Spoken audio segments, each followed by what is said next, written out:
Será que bancos como Itaú, Caixa, Banco do Brasil, Bradesco, realmente eles nunca podem quebrar? Ou isso daí é apenas uma ilusão perigosa do brasileiro? Então hoje você vai entender como realmente o sistema funciona e vamos tirar todas as dúvidas a respeito disso, pessoal. E por que o Banco Central do Brasil é a peça mais importante desse jogo todo. Já considera deixar seu like, se inscreve no canal, marca as notificações ativando o sininho e comenta aí embaixo o que você acha. Bem, pessoal, quero ser bem direto e bem franco com vocês, tá? Vamos aqui quebrar a ilusão de que banco não quebra. Bem, vamos lá. A maioria das pessoas, elas acreditam nisso, de que esses grandes bancos são inquebráveis. Isso vem lá da ideia, né, de que grandes bancos, eles são grandes demais para quebrar, né?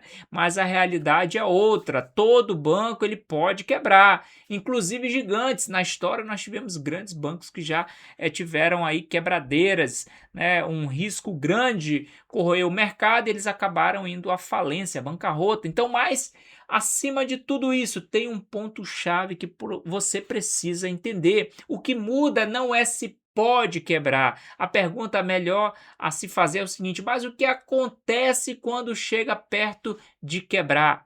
Isso que a gente tem que compreender para separar os bancos que são mais arriscados e menos arriscados. Entendido? Vamos lá. Então, qual o papel da autoridade bancária, autoridade monetária brasileira, né? Então, qual o papel do Banco Central nisso tudo? O Banco Central é quem vai regular, vai supervisionar, vai fazer intervenção, né? E, em último caso, fazer a liquidação, como a gente tem visto aí nos últimos meses aqui no Brasil. Diversas instituições financeiras de médio porte, pequeno porte, têm sofrido intervenção do Banco Central e têm sofrido essa liquidação extrajudicial. Então não é o mercado que vai decidir sozinho se o banco quebra, não. Então não somos nós, youtubers, que vamos dizer que aquele banco vai quebrar, aquele não vai. Não temos poder para isso, e sim a autoridade dos bancos, né? A autoridade bancária brasileira, que é o Banco Central. Então ele é que determina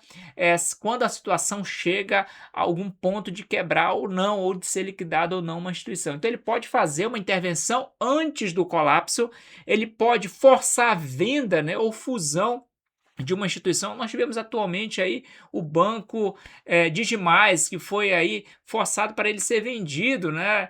E ou ter um tipo de fusão, e o BTG acabou ali comprando, né? Adquirindo a participação acionária. Então o Banco Central ele faz esse tipo de atitude, tá?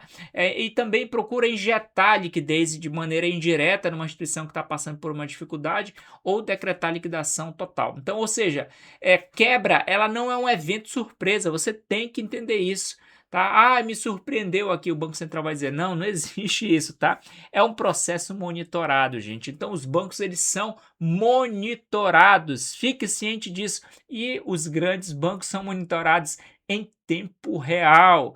Então aí a gente começa a entender por que esses grandes bancos têm uma dificuldade muito grande de quebrar, por causa primeiramente desse monitoramento, né? Por causa da intervenção que o Banco Central pode fazer, e porque esses grandes bancos eles têm uma classificação diferenciada dentro do Banco Central. Esse é o ponto também muito importante. Então aqui entra o que poucos entendem sobre esses grandes bancos. O Banco Central ele classifica as instituições financeiras com a importância sistêmica. O que é isso de importância sistêmica? É importante você saber isso também, tá? Então existe uma classificação que vai de S1 até S5. Os grandes bancos estão classificados como risco sistêmico S1, né? Ali você vai ver Itaú, Bradesco, Santander, Caixa, BTG, né, Banco do Brasil. Eles representam grande parte do sistema financeiro nacional.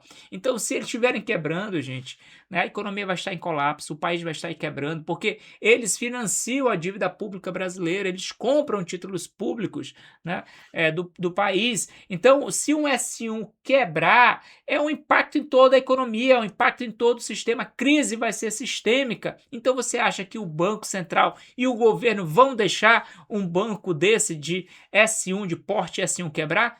Claro que não, é muito difícil, porque o sistema depende dessas instituições. Então você vê aí como é muito difícil essas instituições quebrarem. Então, praticamente, a gente pode dizer que eles não quebrarão jamais, se depender aí do Banco Central e do governo em querer ajudar por conta de toda essa característica que estão por detrás aí desses bancos, tá? Então esses bancos eles são hiper regulados e monitorados em tempo real. Então o que acontece com bancos que vão ali para a classificação S2, S3, S4, S5? Aí começa o negócio a rebaixar, porque eles são bancos menores, né? São bancos de médio porte ou pequeno porte. Então você aí vê que tem um menor impacto no sistema financeiro, né? São relevantes? São, alguns são, principalmente o S2 ali. Você tem ali o Nubank, você tem ali a XP, né? O BV, o Banco Votorantim, são bancos de nível S2. Eles têm certo grau aí de impacto no sistema, né? Mas aí eles não são críticos como os do S1, certo? Aí tem uma outra situação que o Banco Central poderia ou não intervir, certo? Porém, os que estão protegidos ali são os de S1, S2, S3, S4, S5. Cada caso é um caso.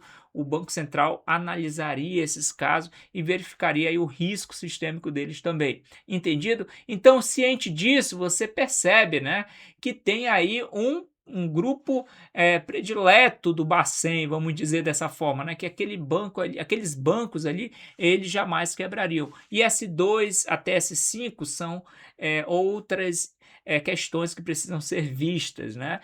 Para o Banco Central intervir ou não, o governo ajudar ou não, etc. Entendido? Então, os S5, por exemplo, os bancos de classificação categoria S5, são instituições digitais muito menores, né, fintechs. Essas instituições elas possuem impacto muito limitado no sistema, representa aí percentuais, um valor muito pequeno, né, de negociações, transações. Então, o Banco Central muitas vezes nem atua nisso daí, deixa quebrar sozinho. Teve essa semana uma corretora que quebrou, né, e nós vemos aí outras instituições financeiras do S5 que quebraram também e do S4 que quebraram nos últimos meses. O banco ali, o Will Bank, melhor falando, né, aquela fintech, aquele banco digital ligado ao Master, né, ali próximo de S3 ou S4, não estou muito bem lembrado, o Banco Central deixou, né, quebrar. Então percebam aí como o Banco Central age nesses casos, tá certo? Então, diferença real de risco é o que a gente precisa ver. Então, aqui está, né, a questão mais sensível desse tema, se um banco pode quebrar ou não, o Banco Central pode fazer intervenção ou não. Bancos de categoria S1 são muito fiscalizados, né? Eles são obrigados a ter capital alto demais, na casa de bilhões e bilhões, né? Liquidez muito robusta, gestão de risco muito sofisticada, diferente de um banco menor, que vai ter uma gestão de risco menor ali, certo? Mais liberal, certo? Então, alta chance de intervenção antes de qualquer colapso, esses bancos de categoria S1, então eles são os protegidos do sistema.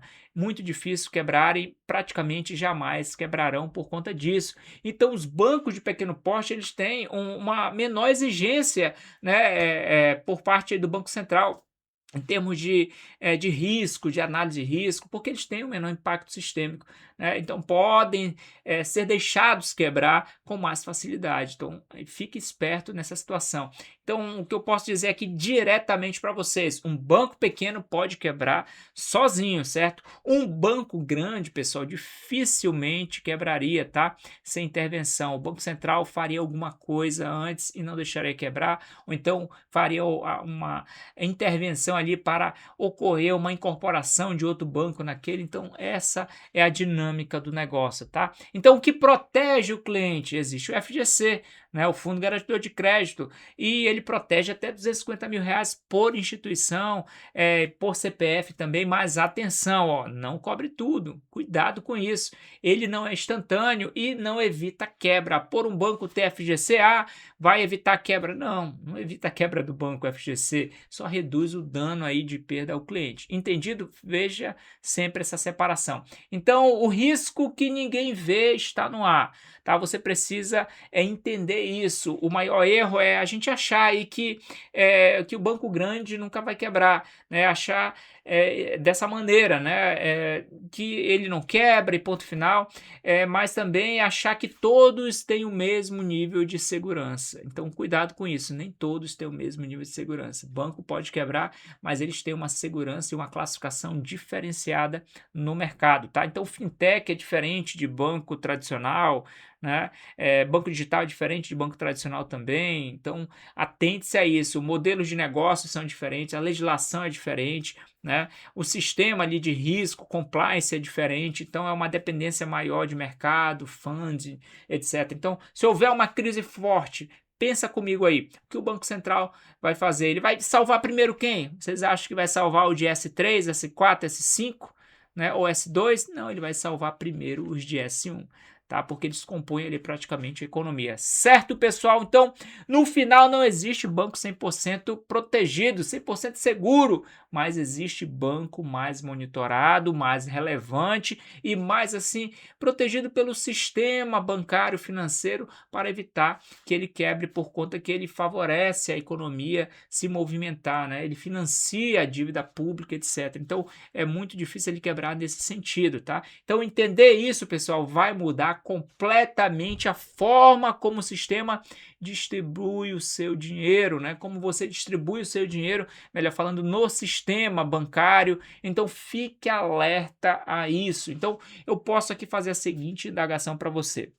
Vamos lá, se você quer aprender a proteger seu dinheiro de verdade, né? Então se inscreve aqui no nosso canal, né? Ativa o sininho para você não perder nenhuma notificação, porque aqui a gente fala o que ninguém fala. E um extra aqui para vocês no final, pessoal. Olha só o que eu vou falar aqui para vocês. Você deixaria mais de 250 mil reais em um banco digital? Pois é, essa é a indagação que você precisa responder. Tá ok, pessoal? Obrigado pela sua audiência. Até a próxima aqui no canal John Financeiro. Valeu!